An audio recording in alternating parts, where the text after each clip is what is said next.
உன் கண்ணீர் துளிகள் எதுவுமே உனக்கு சுமைகளை கொடுப்பது இல்லை. அது உன் வாழ்வின் அடுத்த பூரிப்புக்கு தான் உன்னை அழைத்து செல்லக்கூடிய அடித்தளமாக இருக்கின்றது.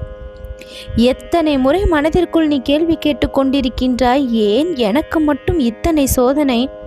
ஏன் நான் மட்டும் இவ்வளவு அழுகையை சிந்துகின்றேன்? கண்ணீர் ஏன் எனக்கு மட்டும் இப்படி கொட்டுகின்றது? வேதனைகள் என் வாழ்வில் மட்டும் ஏன் இப்படி சூழ்ந்திருக்கின்றது? எனக்கு எப்பொழுதுதான் நல்ல காலம் பிறக்கும்? சொல் இறைவா என்று உன் மனம் கேள்வியை கேட்கின்றது அல்லவா? நேற்று உன்னை உடைத்த கண்ணீர் இன்று உன்னை வலிமையாக்கும் என்பதை நீ தெரிந்து கொண்டாயா? நீ அழுதது எதுவுமே வீணில்லை. உன் கண்ணீரை நான் அருளாக மாற்றி வைத்திருக்கேன் என்று நீ புரிந்து கொண்டாயா? அதை தெரிய வைக்கவும் புரிய வைக்கவும் அருளை கொடுக்கவும் ஆசீர்வாதத்தை வழங்கவும் தான் நான் இப்பொழுது வந்திருக்கின்றேன். முழுவதுமாக கேட்டு உனக்கான முழு பலனை நீ பெற்றுக்கொண்டால் இன்றைய நாள் மாதிரி உனக்கு எந்த பாக்கியமும் வேறு நாளில் கிடைக்காது என்பதை தெரிவித்துக் கொள்கின்றேன். இப்பொழுது உன்னுடைய இதயம் குழப்பத்திலிருந்து மீண்டிருப்பதைப் போல நீ உணர்வாய். நம்பிக்கை என்ற ஒன்று உன்னுடைய உள்ளத்தில் அதிகமாகும். சந்தேகம், பயம் இரண்டுமே உன்னை விட்டு விலகி போகும். நீயே நினைப்பது போல இருள் மட்டும் இல்லை, உன் பக்கத்தில் ஒளியும் நிற்கின்றது. உன்னுடைய சுமையை எடுத்து என்னுடைய கரத்தில் வைத்து விடு. உன்னுடைய மனபாரத்தை எடுத்து என் பாதத்தில் வைத்து விடு. உன் தோள்களில் நீ சுமந்து கொண்டிருக்கின்ற அந்த பாரத்தை என் கரங்கள் தாங்க காத்திருக்கின்றது. உன் மனதில் இருக்கக்கூடிய அந்த சுமையை என் பாதம் வாங்க காத்திருக்கின்றது. உன் கண்களில் இருக்கக்கூடிய அந்த கண்ணீரை என் மடிகள் ஏந்த காத்திருக்கின்றது.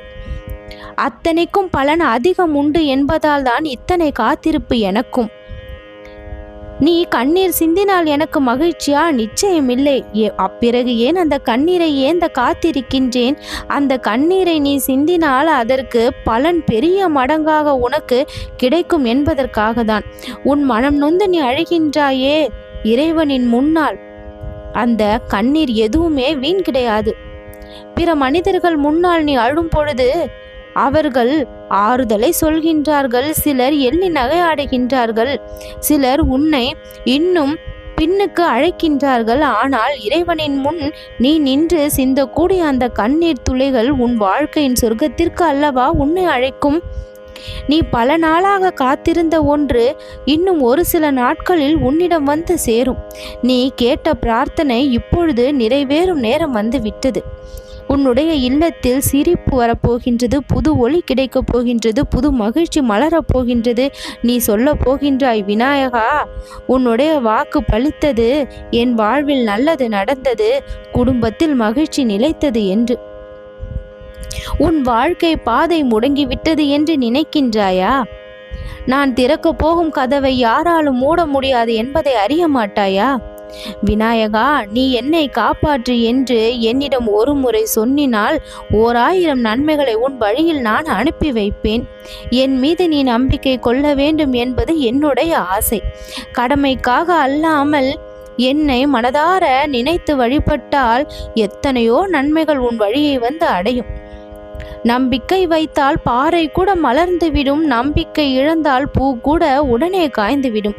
பக்தி என்றால் கோவிலில் மட்டும் பிரார்த்தனை செய்வதா? பக்தி என்றால் உள்ளத்தில் நன்மையை நினைப்பது, பிறருக்கு உதவுவது, பசி கொண்டவருக்கு உணவை கொடுப்பது, துன்பத்தில் இருப்பவருக்கு ஆறுதலை கொடுப்பது. அதுதான் நீ எனக்கு கொடுக்கக்கூடிய மிகப்பெரிய பூஜை வழிபாடு. இறைவனுக்கு செய்யக்கூடிய பொறுப்பு அதுதான். ஒரு ஏழை பெண் தினமும் என்னை நினைத்து ஒரு சிறிய பிரார்த்தனை செய்தால் அவள் மனதில் இருந்த அந்த ஆசனை, என் மகன் நல்ல வேலையை பெற வேண்டும், அவனுக்கு ஒரு நல்ல வாழ்க்கை அமைய வேண்டும், அவன் என்னை போல் கஷ்டப்படக்கூடாது, அவனாவது வாழ்க்கையில் இன்பத்தை காண வேண்டும் என்று நினைத்தால், வேண்டினால், தீபம் போட்டால் ஒரு சில மாதங்களிலேயே அதிசயத்தை நடத்திவிட்டேன்.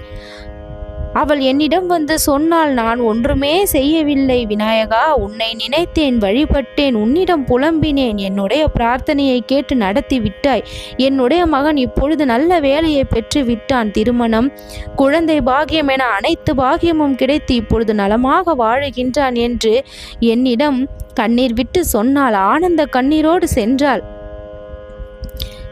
தினமும் காலையும் மாலையும் என்னை நினைத்து ஓம் விநாயகாய நமக, ஓம் கணபதாய நமக என்று சொல்லிப்பார். உன் கஷ்டங்கள் வேதனைகள் எல்லாம் மறைந்து போகும். ஒரு பிடி அன்னம் என்னை நினைத்து பிறருக்கு கொடுத்துப்பார். உன்னுடைய வறுமையெல்லாம் ஒழிந்து போகும். மனதில் வருகின்ற கோபத்தை, சந்தேகத்தை இந்த விநாயகனின் பாதத்தில் விட்டுவிடு. ஆசையை என்னிடம் சொல்லி எல்லாம் என் அருளாக நடக்கட்டும் என்று மனதில் வைத்து செல். உன்னுடைய ஆசை விரைவில் நிறைவேறிவிடும். உன்னுடைய இல்லத்திலும் மகிழ்ச்சி பிறக்கும், உள்ளத்திலும் மகிழ்ச்சி பிறக்கும். மகிழ்ச்சியோடு எனக்கு நன்றியும் சொல்வாய் வந்து. இத்தனைக்கும் ஆன நாள்தான் என்று. இப்பொழுது நீ என் வாக்கை கேட்டுக்கொண்டிருக்கின்றாய் என்றால் அதிர்ஷ்டம் இல்லாமல் நிச்சயம் இல்லை. அதிர்ஷ்டம் உன் பக்கம் இருப்பதற்கான அறிகுறி. நான் இறைவனுடைய துணை உன் பக்கம் முழுவதுமாக இருப்பதற்கான சின்னம்தான். இறைவனின் துணை இல்லாமல் இறைவனுடைய முகத்தை கூட பார்க்க முடியாது. குரலை கேட்டுவிட முடியுமா? யாரொருவர் ரூபத்தில் நான் வந்து உன்னோடு பேசிக்கொண்டிருக்கின்றேனோ அவர்கள் செய்த பாக்கியமும் நீ செய்த பாக்கியமும் உன்னுடைய வாழ்க்கையில் பல அதிசயங்களை இப்பொழுது கொண்டு வந்து சேர்க்கும். நீ செய்ய வேண்டியது ஒன்றே ஒன்றுதான். நம்பிக்கையை மட்டும் இழக்காமல் இருக்க வேண்டும்.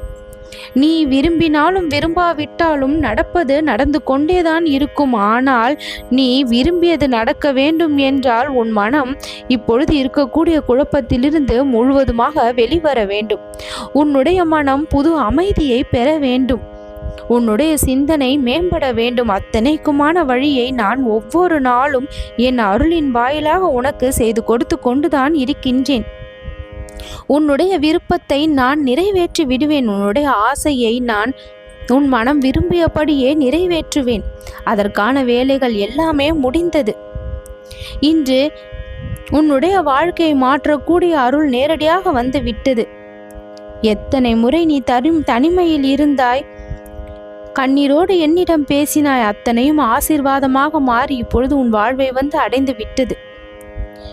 எந்த ஒரு பயமும் இல்லாமல், குழப்பமும் இல்லாமல் நிம்மதியான உறக்கத்தை இனி ஒவ்வொரு நாளும் நீ காண்பாய்.